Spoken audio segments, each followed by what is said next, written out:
There comes times in life that you reach the point of enough.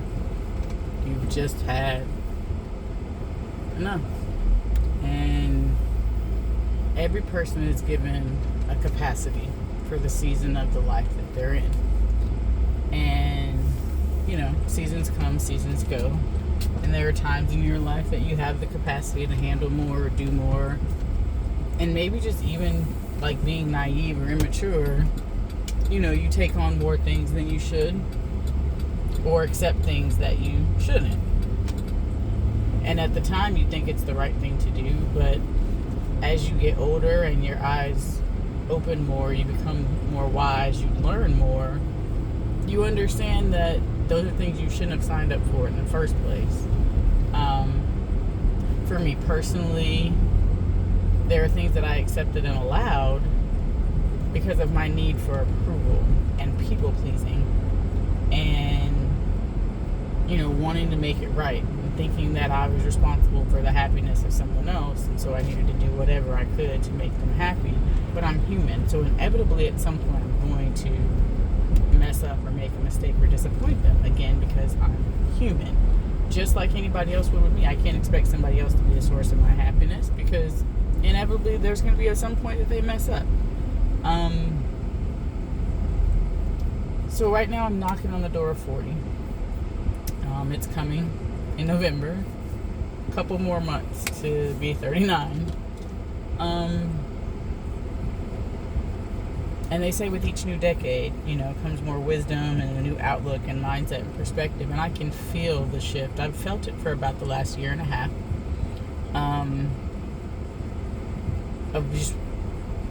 It's like, I don't know what it's like to be in a cocoon, but it kind of reminds me of that. It's like I have this outer shell and the inner me is trying to break free.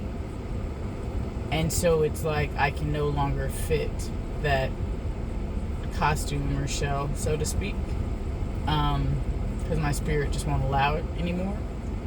And so it's like I'm needing to shed that off so that I can fully be who God created me to be and not be trapped or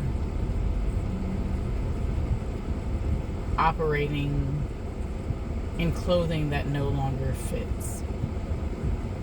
That's probably the best analogy that I could give. It's like walking around in clothing that maybe it used to fit you nicely, but now it doesn't anymore, and it feels like it's getting tighter and tighter. And so it's harder for you to breathe and harder for you to properly move and function like you need to when you have it on, because it's constricting you. That is how my spirit feels right now. That is how me as a person, as a woman, I feel. I got lost in my roles of wife and mother, and I poured everything into those roles, and part of me feels like it turned around and smacked me in the face, because the woman me that I was before I was a wife or a mother kind of disappeared behind the scenes, and I put her on the back burner. That's why I care so much about self-care, because you can't pour from an empty vessel. And for a long time you can get away with fumes, and you replenish a little bit and you keep pouring out, but you gotta pour out you gotta pour in just as much as you're pouring out. You gotta stay connected to God, and you gotta take care of yourself so that in those seasons when people are pulling even more, you still have something to give. But it reached to the point of it was just expected for me to do A, B, and C, whether I felt like it or not, whether I was up to it or not, whether I wanted to or not. And that's where resentment came in, because it was just like, I don't have to do these things. Like, me doing this was a benefit to help you and to try to support you. But when you tell me that it doesn't mean anything, or that what I did doesn't matter, what I do doesn't matter, or that, well, you're supposed to, that it's your job to do that,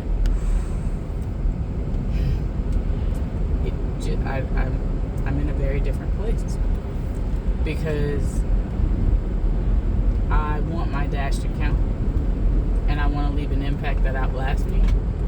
but I'm not going to just be taken advantage of or treated any kind of way by anybody that feels like it. That's not okay. And so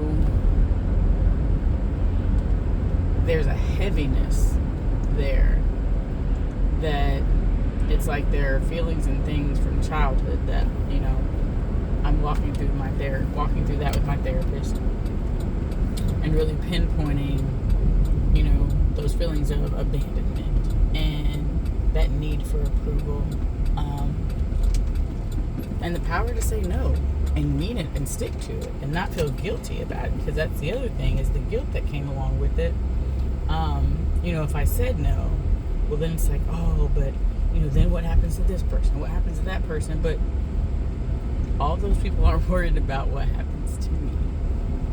And so there's a reason that they tell you to put your oxygen mask on first and then help everyone else.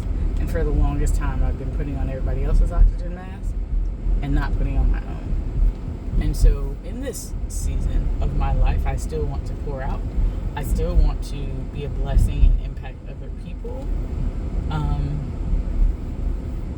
But I want to do it on my terms, based on what God has given me to do, not based on what this person or that person wants me to do or how they want me to do it or how it should look to benefit them. Because that's how it's been. And I just no longer have the capacity to do it that way. So I'm thankful for maturity and growth and learning, and looking forward to this new season of choosing me. And I don't mean in a way of where I'm like being mean or, you know, cutting people off in like a negative type of way or anything like that. I just mean in terms of I'm going to put on my oxygen mask first and then help other people. So the journey begins.